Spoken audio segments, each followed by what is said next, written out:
Hey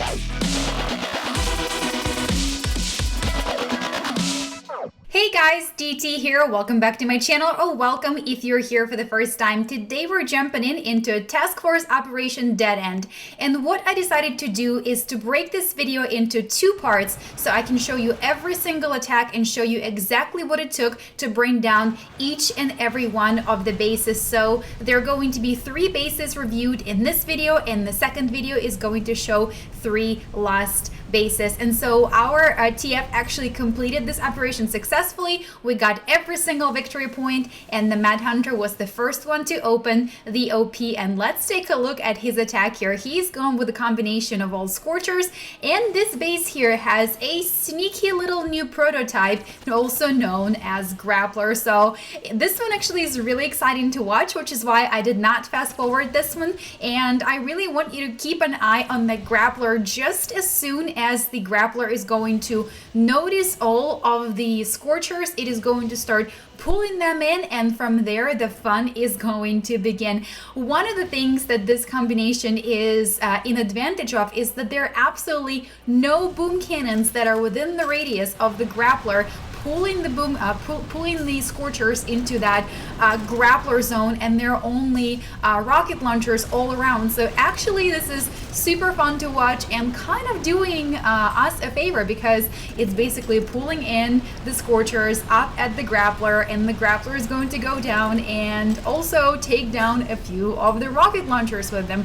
So that's kind of fortuitous, and I was actually hoping to see a bit more new prototypes on task force bases, and hopefully Supercell will not hear that and then like place a million prototypes on task force bases. But I do enjoy every single base that has the new prototype oh so much. And in the previous video I've mentioned that I will highlight some of the older prototypes that has been buffed and is basically a pretty serious one, and you'll be able to see it in both part 1 and part 2 of the Operation Dead End. And that prototype, of course, is the Doom Cannon.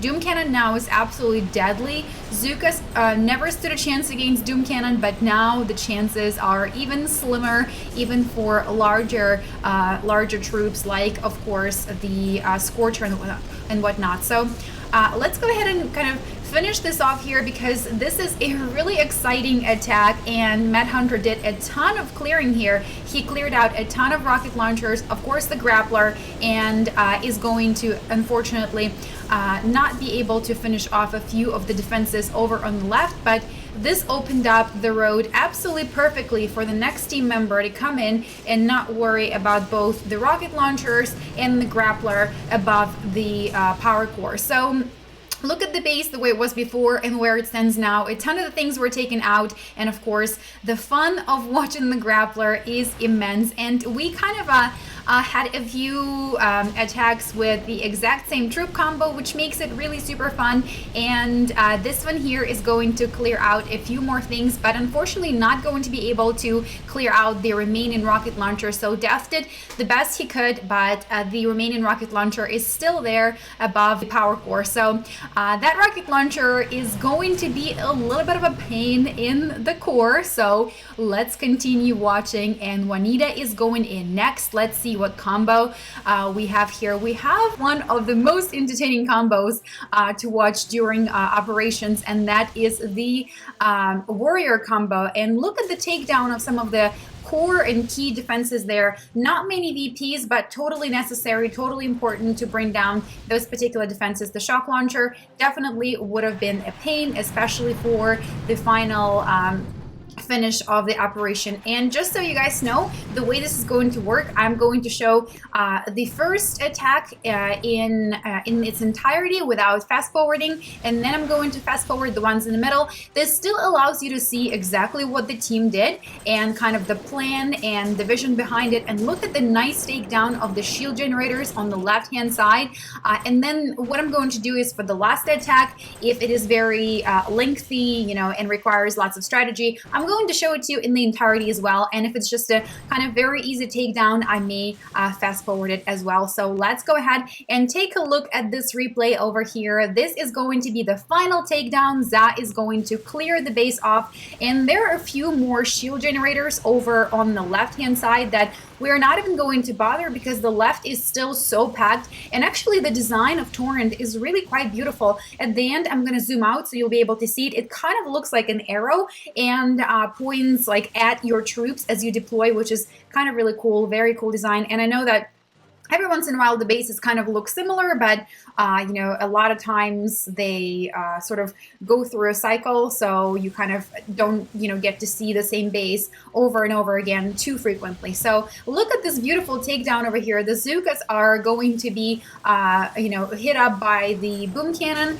and the by the mortars over on the right hand side, but that wasn't even an issue because there was enough GBE and Za was able to finish that off. So let's go ahead and move over to the next base. The next base is Tapir or Taper. I don't know how to pronounce it. Is it Taper or is it Tapir? I never know how to say that. Okay, and another opening over here. I'm going to show it to you at 1 time the speed, and look at the takedown over here. The Warriors are going to take down the shock launcher, and then we're going to move over to the second shock launcher. Warriors typically are not going to give you like, you know, 35 victory points unless of course there are a bunch of little mini power cells and then you can just farm GBE there. But very important takedown over here of the shock launcher, first and second, and the third one I think was kind of a misclick of the smoke at the shock launcher, and then a few more defenses taken down, but overall the shock launcher is just going to finish off the Warriors in combination with that laser beam. So that was the first attack, and then I'm gonna